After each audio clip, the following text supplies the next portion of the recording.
আসছে জাতীয় নির্বাচনে 4টি আসনে জমিয়তে উলামায়ে ইসলামকে ছেড়ে দিচ্ছে বিএনপি। একথা জানিয়েছেন দলটির মহাসচিব মির্জা ফখরুল ইসলাম আলমগীর। ইসলামী সংগঠনটির আমির মাওলানা ওবায়দুল্লাহ ফারুক বলেছেন, অন্যান্য দলের থেকে বিএনপি বেশি আস্থাশীল। দলটি 3 বার দেশ চালিয়েছে, তাদের কাছে দেশ নিরাপদ।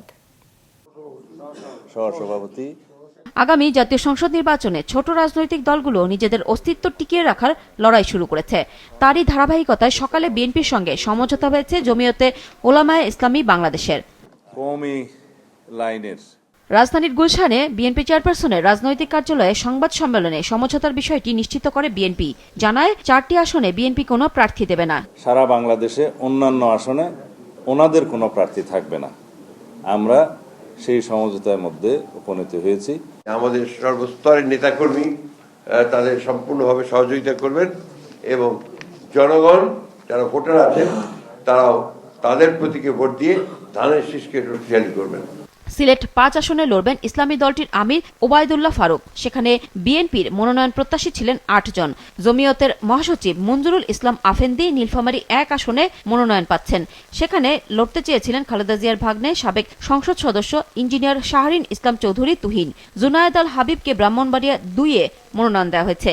সেখানে মনোনয়ন পেতে আগ্রহী ছিলেন সাবেক সংসদ সদস্য বিএনপির আন্তর্জাতিক বিষয়ক সহ সম্পাদক রুমিন ফারহানা। দলীয় মনোনয়ন না পেলে স্বতন্ত্র হিসেবেই প্রতিদ্বন্দ্বিতার ইঙ্গিত দিয়েছেন তিনি।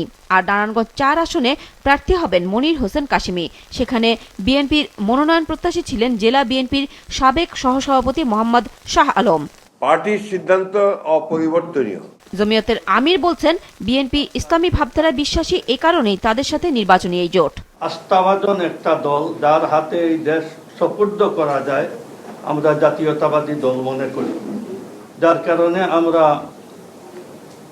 বিশ্লেষণ করে আমরা নিজে নিজে চিন্তা ভাবনা করে সিদ্ধান্ত নিয়েছি যে আমরা ইলেকশন জাতীয়তাবাদী দলের সাথে করব। সংবাদ সম্মেলনে মির্জা ফখরুল অভিযোগ করেন, গণতন্ত্রে উত্তরণের পথকে বাধাগ্রস্ত করতে ভয়ঙ্কর চক্রান্ত করছে একটি মহল। তিনি সরকারকে সুষ্ঠু নির্বাচনী পরিবেশ তৈরিতে মনোযোগী হতে আহ্বান জানান। নির্বাচনের যে পরিবেশ তৈরি করা, এই পরিবেশ তৈরি করা যে তাদেরকে আরো সচেতন এবং ইতিবাচক ভূমিকা পালন করা দরকার, আরো কার্যকরী ভূমিকা পালন করা দরকার।